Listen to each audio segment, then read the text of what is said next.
దూదిపాల నరేంద్ర గారి కుటుంబాన్ని ఉమ్మడి గుంటూరు జిల్లాలో వాళ్ళ కుటుంబం ఒక చరిత్ర.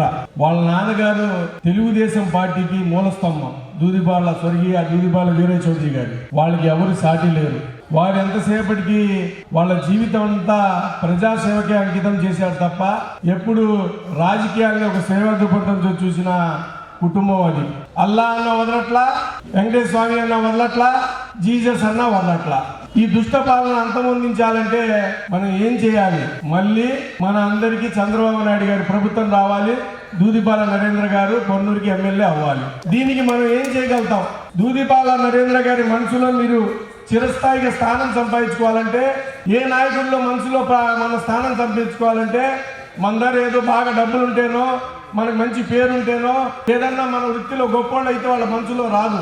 4 ఓట్లు వేపిస్తేనే చిరస్థాయిగా వాళ్ళ మనసులో ఉంటాం. నేను ఇక్కడున్న మైనార్టీ నాయకులందరికీ చెప్తున్నా, మనం పదవులతో పాటు బాధ్యతలను పంచుకోవాలి. నరేంద్ర అన్నకి డిమాండ్ చేయాలి, అన్న ఫలానా చోట ఉన్న బూతులు మాకు అప్పచెప్పండి, మీకు ఛాలెంజ్ చేస్తున్నాం. అక్కడ వైసీపీ పార్టీ కన్నా మెజార్టీ 30% 40% ఎక్కువ తీసిపెట్టి మీ మనసులో స్థానం సంపాదించుకుంటామన్నా, మీ మనసులో మేము ఉండాలనుకుంటున్నామన్నా అని మనం అతనికి ఇచ్చే గిఫ్ట్ అదే. రేపు రాబోయే రోజుల్లో అతను 40,000 మెజార్టీతో గెలాలంటే మన బాధ్యతలు పంచుకోవాలి.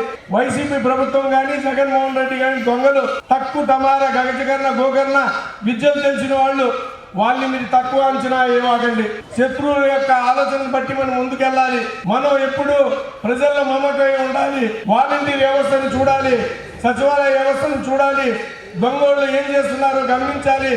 ప్రతిరోజు మనం చురుగ్గా ముందుకెళ్ళాలి. నరేంద్ర గారికి మనం గిఫ్ట్ ఇవ్వాలన్నా, నరేంద్ర గారి రేపు మన కోసం ఉంచుకోవాలన్నా, ఇవాళ నేను పొద్దు నుంచి చూశాను.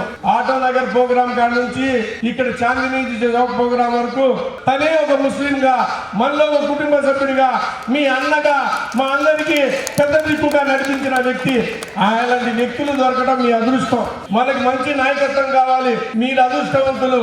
మంచి నాయకత్వం ఉన్న మంచి కుటుంబం దాదాపు 40-45 సంవత్సరాల నుంచి మీ దగ్గరే ఉన్నారు. దయచేసి ఇలాంటి మంచోళ్ళని అత్యధిక మెజార్టీని గెలిపించే విధంగా మీరందరూ ముందుకు రావాలని నేను పార్టీ తరఫున పిలుపునిస్తూ ఈ అవకాశం ఇచ్చిన పొన్నూరు నియోజకవర్గ ప్రజలందరికీ పేరు పేరున నమస్కారం. అస్సలాము అలైకుం.